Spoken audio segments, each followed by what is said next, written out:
previous media demo. Papa Hotel Lima Echo November radio check. Hi, and welcome to episode 3 of SIDETWO. On this edition, we're going to look at When Vinyl Meets Hollywood.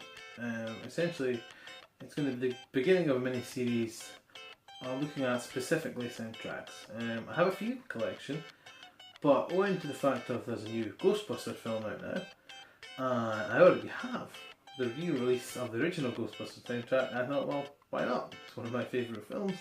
I need to see more often. I think if you've only seen it a few times, it's not nearly enough. So I thought, yeah, I'll give this a go.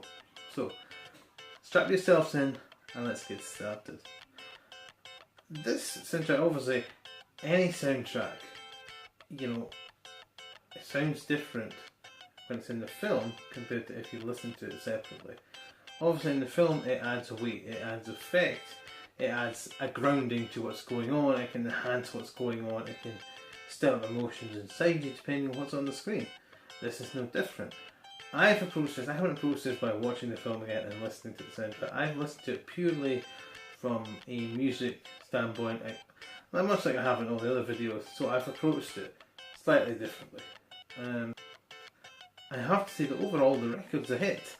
You have a number of tracks on the record that cover a number of different musical genres. It's not all 80s electro pop, it's not all orchestral, it's not all ballads, it's not all guitar straight through.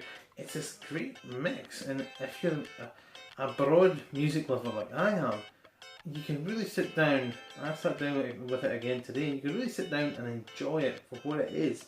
I kind of give you that bit of everything. Even Ray Parker Jr.'s Ghostbusters main theme track is transcended being just a song. Even if you haven't seen the movie, you'll have heard of some of the riffs out of it. You can identify with the riffs coming out of the song. You can identify with the phrases coming out. Who you're gonna call. I ain't afraid of no ghost. These are cultural reference points now, and so that the film and the whole soundtrack carries that bit extra weight. But what really is really interesting is when you get into the other songs that aren't so well known, but you can really appreciate the effort that's went into selecting them and the effort that's went into making these songs. So, things like, the bus boys cleaning up the town, for example, is a throwback to 1950s, American honky-tonk music. It's a proper band experience. You have a multitude of different instruments and vocals and a high tempo coming together to give you that rush of adrenaline that, you want to get up and dance to this song. It's not particularly modern in its approach, but it hits the spot, it gets your beat going. I found my feet tapping to it, I was quite into it, and I haven't listened to a lot of that musical type, so that was really a pleasant surprise. And things like, In the Name of Love by the Thompson Twins, is, what made that one stand out for me was the mixture of the rhythmic guitar running through the song together with the percussion that meets it halfway through, and they almost have this dance together partway through the song, and it takes you in, and it tickles the ear, it tickles the mind, and you just think, yes, this is great. Okay, the choral lyrics are perhaps too frequent, but if you're listening for that music like I was, and I'm sure others do, it's something to marvel. It really is. So to the last tracks on it are orchestral pieces. One of them being the main introductory theme, and then there's Dana's theme. Both are full orchestral pieces. And yeah, again, if you're not into orchestral music, I would still urge you to have a listen, because it's got those waves of, the waves of contribution of all the different instruments is probably the best way I can describe it. They dance with each other. The different pieces come in and out. It's not just hitting you with a block of noise. It's literally like almost figure skating in terms of music. You're watching this beautiful art form, a sound being crafted, being directed and conducted, and it's coming at you, not just straight at you, hitting you in the face like noise. It's coming at you, it's dancing with you, it's flirting with you, and it's something to be really marvelled at. It's an art form, and I can really understand why there are people that truly believe that orchestral music is the true root of all music. And to be honest, I can't really disagree with that. It's the core of music, and then all your other genres jump off from that. Now, that's not to say that there isn't a few duff notes on the record. You know, there's a few, you know, Saving the Day is a bit too electro-poppy, you know. It reminded me actually of the Transformers movie, the first one they did, the animated one they did way back in the 80s. And they ruined it by putting an 80s electro-pop song over it that ran almost through the entire thing. And that would remind me exactly what that was like. And I thought, it doesn't sit well because it was sitting between the Bus Boys track and the Thompsons twins, so it almost really amplified the difference. Things like I Can Wait Forever, you know, that was really quite flat. I didn't really add anything to the record, I found. Even things like Hot Night on the first track of side 2, you know, it's catchy, and especially in the beginning, and when you listen to it, it's reminiscent of the. Excuse me one sec, I've got to dry throat again.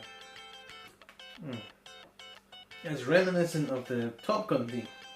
It's got little elements, little hints here and there, but again, after a while, the beat's catchy, but there's a lack of depth, you know.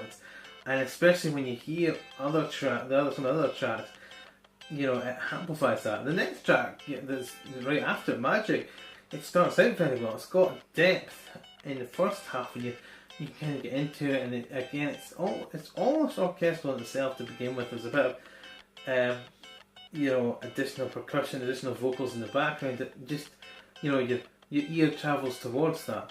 But unfortunately, towards the second half of the track, they kind of lose control of it a bit. It gets off the leash a bit, and then before you know it, there's a bit hard drumming in the middle, and it kind of wavers off, and you kind of misses the landing. You know, it's just, and you're left thinking, well, that's a bit of a car crash, to be honest, which is a shame.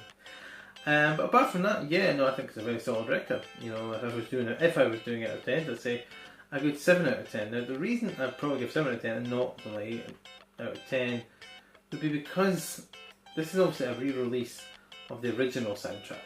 And yeah, it features an instrumental version which was in the original record, but there has been a few remixes of the Ghostbusters theme tune, the Ray Parker original. And I expected them maybe to at least throw one or two of them on there. One of them being, and I'll put the links in the description as I usually do, being the Living Tombstone. They do a cracking version and brings it right up to date without butchering it, you know, without really leaving you thinking, what the hell was that all about? You know, they adjust the tempo, they adjust the pitch on some of the instrumentals, but the song is still there. It's just brought more up to date. I think also I was a little disappointed in that, especially in today's commercial world, that there wasn't an attempt to bring out something a bit more than just a re-release. Maybe they could have went with a double LP release, one being the original and the second disc being the soundtrack from the new film, perhaps. Plus, you know, said remixes. I don't know, maybe that would put people off. You know, I would have bought it, but maybe if people didn't agree with the music of the new film, maybe they would have thought it was original classic plus, you know, this modern rehash that we don't really like. I don't know. I feel like a little bit like they missed the boat, particularly on the remixes. I think they could have went a bit further and, you know, had a stab at that. You know, because it has been 30 years now since it came out, or more than 30 years, 32 years. Am I saying 32 years since it came out? So, you know, I think an effort could have been made. But still, overall, I'm glad I picked it up in HMV for £10. You can't disagree with that. And in fact, props up to go out to HMV. I've told you before, I shop in a number of different places, whether it be charity shops and independent record stores, book sales and all that. But I also shop at HMV. You know, they lost their way for a while, went into administration, but they come out fighting, they come out swinging, and they've invested a lot in the vinyl. And I really appreciate the experience of going in there now and having a flick through their vinyl, their growing vinyl stock. In fact, I was speaking to someone the other day who was bemoaning the fact they were extending their vinyl shelving and they were going to get more and more vinyl, and I was like, yay, whoo, get in there my son. I was well happy. She looked a bit tired, but I was well happy. So that's it for this video. Let me know what you thought. You know, let me know if you've listened to it, let me know if you haven't. You know, let me know if there's, you know, you agree or disagree with anything I've said. next time we're going to do a coloured vinyl special. That's probably going to be the title because I'm lacking originality because I'm drinking my third cup of coffee tonight. I'm rather tired. So yeah, so we're going to do a coloured vinyl special for the next episode. But for now, that's everything, and we'll see you on the other side. AVS Media Demo. Papa Hotel Lima Echo November radio check.